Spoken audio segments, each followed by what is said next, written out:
जय श्री राधा रानी सरकार की, जय श्री कृष्ण भगवान की, जय श्री गौरी शंकर जी भगवान की, जय श्रावण मास महत्यम्य की। मंदिर शिव बंसी वाले महात्मा यूट्यूब चैनल की ओर से हम आप सभी भक्तों का हार्दिक अभिनंदन करते हैं। श्रावण मास के इस पावन समय में आज हम आपको सुनाने जा रहे हैं श्रावण मास महत्यम्य के 9वें अध्याय की परम सुंदर कथा। श्रावण मास की इन कथाओं को सुनने मात्र से भगवान शिव की अनंत कृपा मिलती है। तो 9वें अध्याय की कथा इस प्रकार है।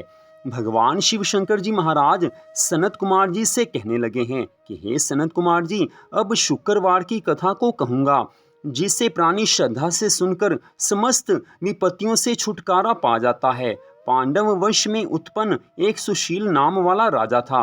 उसने बहुत प्रयत्न किए, लेकिन फिर भी उसे कोई पुत्र प्राप्त नहीं हुआ। उसकी सुकेशी नाम की पत्नी सर्वगुणों से युक्त थी। जब पुत्र नहीं हुआ तो वह बहुत चिंताग्रस्त होने लगी है। वह स्त्री के स्वभाव के कारण प्रत्येक महीने में कपड़े के टुकड़े को अपने उदर में बांधकर पेट वृद्धि करती थी। इस तरह साहस के कारण स्वप्रसूति के अनुसार सुकेशी गर्भिणी की खोज करती रही। प्रारब्ध से पुरोहित की पत्नी को उसने देखा। उस समय वह गर्भिणी थी। कपटी राजा की पत्नी ने प्रसव समय में दाई के कार्य करने वाली अन्य किसी स्त्री को इस काम के लिए नियुक्त किया है। उस सूतिका को एकांत में बहुत सा धन दिया तथा अपने गर्भ के अनुकरण की सारी बातें कह सुनाई हैं। राजा ने इधर अपनी पत्नी रानी को गर्भवती जानकर पुंसवन तथा सीमोंतो नयन बड़े प्रसन्न मन से किया है। पुरोहित की पत्नी का प्रसव का समय समीप आया। ये सुन उसी तरह रानी ने भी वचन रूपी कार्य किया है। पुरोहित की स्त्री गर्भवती थी, प्रसूति की बात जानती नहीं थी, अतः दाई की वाणी का पालन करती थी। पुरोहित की स्त्री के वंचना करने के लिए दाई ने उसके नेत्र बांध दिए। उत्पन्न हुए पुत्र को किसी के द्वारा राजमहिषी के समीप भिजवा दिया। इस प्रकार राजमहिषी के समीप पुत्र का जाना कोई नहीं जान सका। रानी ने पुत्र ग्रहण करके कहा कि मुझे लड़का हुआ है और सब जगह खबर कर दी। इधर दाई ने पुरोहित पत्नी के नेत्र बंद नहीं खोले। वह अपने साथ मांस की एक पिंडी लाई थी। पुरोहित पत्नी को उसी को दिखाया तथा विस्मय और खेद युक्त वाणी को भी प्रसूति का आप ही कहने लगी, यह अनिष्ट हुआ है, पति देव से कहकर इसकी शांति करवाना। पुत्र नहीं हुआ तो न सही, परंतु आप भाग्य से जीती रहो। पुरोहित पत्नी को प्रसव स्पर्श चिंता हुई, क्या इसने कपट किया? यूं संदिग्ध अवस्था में थी। भगवान शिव शंकर जी महाराज सनत कुमार जी से आगे की कथा का वर्णन करते हुए कहने लगे हैं कि राजा ने पुत्र की उत्पत्ति सुनी तो जात कर्म संस्कार आदि करके ब्राह्मणों को गज, अश्व, रथ आदि दान में दिए। जो कैदी बंधे जेल खाने में थे उन्हें प्रसन्नता पूर्वक छोड़कर सूतकांत में नामकरण आदि संस्कार किए हैं। राजा ने उसका प्रिय व्रत यह नाम रखा। श्रावण मास के आ जाने पर पुरोहित पत्नी ने शुक्रवार के दिन भक्ति द्वारा जीविंतिका का अर्चन किया है। दीवार में बहुत लड़कों के सहित जीविंतिका मूर्ति लिखवाकर पुष्पमाला से अर्चन कर 5 दीपक जलाए हैं। गेहूं के पिसान के दीपक बनाकर उनमें दीपक जलाती तथा आप भी गेहूं के पिसान के दीपक को घृत में पकाकर भोजन किया है। अक्षत फेंक कर कहा कि जहाँ भी मेरा पुत्र हो, हे करुणा निधे, हे जीवंते, उसे रक्षित रखना। ऐसी प्रार्थना करके कथा श्रवण कर यथाविधि नमस्कार किया है। जीवंतिका के प्रसाद से बालक दीर्घायु हुआ है। उस रोज से जीवंतिका देवी उस पुत्र की मातृ गौरव से रात दिन रक्षा करने लगी हैं। इस तरह से कुछ काल बीतने पर राजा की मृत्यु हो गई। पितृभक्त पुत्र ने पिता की पारलौकिक क्रिया की है। फिर मंत्री पुरोहितों ने प्रियव्रत को राज सिंहासन पर बैठा दिया। उसने प्रजा की रक्षा तथा कुछ काल तक राज्य का भार वृद्ध मंत्रियों को दे पितृ ऋण से मुक्ति प्राप्त करने के लिए भक्ति द्वारा गया जी जाने की इच्छा की है। उसने राजकीय वेश छोड़कर कार्पटिक वेश बनाकर यात्रा की। रास्ते में किसी गृहस्थी के मकान में निवास किया है। उसी रोज उसकी पत्नी को पुत्र हुआ। इसके पूर्व उसके 5 पुत्रों को क्रमशः षष्ठी देवी मार चुकी थी, पर इस लड़के के हो जाने पर 5वें रोज राजा वहां गया था। राजा ने शयन किया तो जब रात षष्ठी देवी बालक ग्रहण करने आई, तब षष्ठी देवी को देखकर जीवंतिका ने कहा कि हे षष्ठी देवी, इस राजा को लांघ कर मत जाओ। यो जीवंतिका के मना करने पर जैसे षष्ठी देवी आई वैसे ही खाली चली गई। उसने 5वें रोज पुत्र को जीवित देखकर और राजा से प्रार्थना की है कि हे राजन, आज के रोज मेरे घर पर आप ठहरें, क्योंकि हे प्रभु, आपकी दया से यह मेरा 6वां पुत्र जीवित है। गृहस्थी की ऐसी प्रार्थना सुनकर प्रियव्रत ने वहां निवास किया है। फिर गया जी जाकर पिंड देने लगे।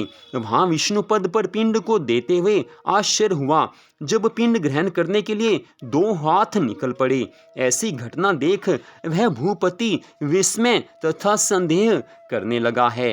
क्या करूं? ब्राह्मण आज्ञा से राजा ने विष्णु पद पर ही पिंड दिया है। फिर किसी सत्यवादी ज्ञानी ब्राह्मण से पूछा कि ऐसी बातें क्यों हुई। उसके पूछने पर ब्राह्मण देव ने कहा कि हे राजन, ये दोनों हाथ पिता के हैं। ऐसा क्यों हुआ, इसकी जानकारी के लिए घर में जाकर माता से पूछो।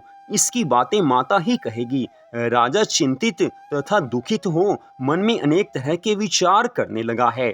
यात्रा पूरी कर जहां लड़का राजा के पहुंचने से जीवित हुआ था, वहां जाकर उसी दिन उस गृहस्थी के घर पुत्र जन्म का 5वां दिन था। वह स्त्री प्रसूता थी। इस दूसरे दिन लड़के के हो जाने पर रात के समय षष्ठी देवी पुत्र को ग्रहण करने आई। षष्ठी देवी को जीवंतिका ने पुनः मना किया है, तो षष्ठी देवी जीवंतिका से कहने लगी कि हे जीवंतिके, आपको इसकी क्या आवश्यकता रहती है तथा कौन सा व्रत इसकी माँ करती है, जिस कारण आप रातों दिन इसकी रक्षा करती हैं। षष्ठी देवी की ऐसी वाणी सुन जीवंतिका कुछ हंसती हुई कहने लगी है कि राजा भी रातों दिन इस निमित्त की जानकारी के लिए जागा हुआ था, सोने का बहाना किया हुआ था। उसी समय राजा ने उन दोनों की बातें सुनी। हे षष्ठी देवी, इसकी माँ श्रावण महीने के शुक्रवार के रोज मेरा पूजन तथा व्रत के जो सब नियम करती है, उसी नियम को मैं आपसे कहती हूँ। इसकी माँ हरे वर्ण का कपड़ा तथा चोली नहीं ग्रहण करती और हरे वर्ण की कांच की बनी चूड़ी भी अपने हाथों में ग्रहण नहीं करती। चावल के धोवन के जल को कभी नहीं लांघती। हरे पल्लव के मंडप के नीचे नहीं जाती।